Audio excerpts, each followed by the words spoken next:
Today on Smackey's Garage, I'm going to show you two different ways to turn off the seatbelt reminders on these Fords. For demonstration purposes, we're doing this on my 2018 Ford F150, and this process actually works on a lot of different Ford vehicles. Now, the seatbelt reminders on these trucks can be disabled. Depending on how you're using your vehicle, you should or shouldn't disable it. You know, for myself, I always wear my seatbelt. It's not really the reminder that reminds me to wear it. But there are short trips that I take down to the end of the driveway when moving trash barrels where, you know, it's not as convenient to have the seatbelt on. And what I want to do is show you how to make those changes. Now, another use case for this where it might come in handy is if you end up having large bags or something and throwing them on the front seat often, then if they're over a certain weight, they're going to trip the seatbelt reminders and it gets a little bit annoying. I think that weight's around like 25 to 30 pounds. Let me know down in the comments if you know exactly how much it is. So we're going to go ahead and we're going to make these changes. I'm going to show you two different ways to do it. The first time is going to be just using the Ford manual, the instructions that they recommend. The second way is going to be using forscan. Forscan is a free software that you can download. You can buy an OBD cable, plug it into your truck or car, and you can make significant amount of changes to some of the computer software that allows you to make modifications like this much easier. So let's go ahead and look at the first way to do it, not needing forscan.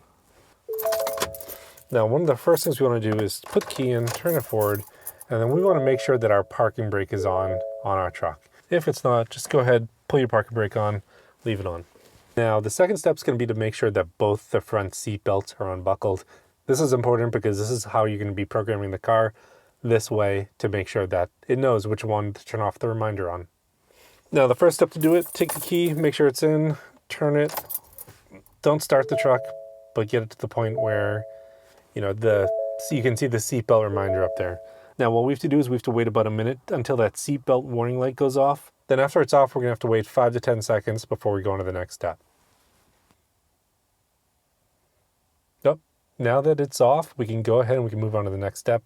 Give it about 5 to 10 seconds, and then we're going to go ahead and move to the seatbelts. Okay, so now what we're going to have to do is we're going to take the seatbelt, we're going to unbuckle it and buckle it 3 times, and then we're going to go ahead and check the dash. The light should come back on, and then we're going to do it one more time, and then it'll flash for confirmation. So let's go ahead. Buckle, unbuckle, 2, 3. Okay, so the light did come back on. Now with that on, I'm going to go ahead, put the seatbelt back in one more time, take it out, and it's flashing for confirmation. Now that's one way to take care of the seatbelt. One of the things I noticed is I've been more successful doing this when I had the doors shut than when I had the doors open. So if you do have some issues with it, maybe try shutting the doors, clearing all the notifications, and then going ahead and making this change. But now let's go ahead and jump into forscan. Now doing this in forscan is the more reliable way, in my opinion. And to do it, you just need a computer running Windows 10, Windows 11, and then an OBD cable. I will link this specific one in the description. This is the one that I use and it's always been successful. It's the one that's recommended to work with forscan. So I'm going to go ahead, plug it into the computer, and then plug it into the truck. Plug it in, light should go green. It does. Okay. So now let's go ahead and start up forscan. Now I'm going to put a screen recording up so that you can really clearly see what I'm adjusting. Okay, now to do this, we're going to double click here after you have the forscan software downloaded. You might need an extended license. The extended licenses are free for 2 months. You can go to their site, you can download them, and then you can keep using it. As always, there's a new version available. You know, I update this as often as they do, but it looks like within the past few days, it has come up. So now that I have that, I'm going to make sure that the key is in the ignition of the vehicle and powered on. And then I'm going to go ahead and connect to the vehicle. So I'm going to click on the button down here to connect. Adapter is not adjusted for optimized performance. Yes. This is my truck, so 2018 model year. Yes. And it loads up everything. So I'm going to go ahead and we're going to go to the different configurations. So here I'm going to go into the IPC module configuration and then hit the play button down here. Within that IPC module configuration, you can see that there's a lot of different settings that you can play with. Now, here's where we're going to go. You can see the different chimes. You have the key in ignition reminder, mid-passenger belt, which I don't have, and then the passenger belt minder, the driver belt minder. Now you can see in here, I did successfully turn it off because looking at it here, it says driver belt minder is disabled and the passenger belt minder is enabled still. So what I'm actually gonna do is I'm gonna swap those.